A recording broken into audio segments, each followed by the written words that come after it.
পরোটা করেছি আজকে ডিনারে। মেয়ে একটা খাবে, ওর একটা।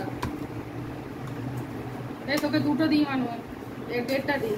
না না ওরম করে না, পেট ভরবে না। আজ একটু পরোটা করেছি। আচ্ছা এটা ছিঁড়ে নে। পরোটা করেছি আর এই যে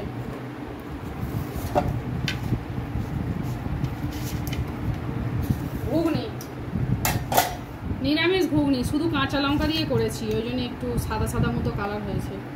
নিরামিষ ঘুগনি কাঁচা লঙ্কা দিয়ে বানিয়েছি। শুধু পরোটা মেয়ে আর মেয়ের বাবা খাবে।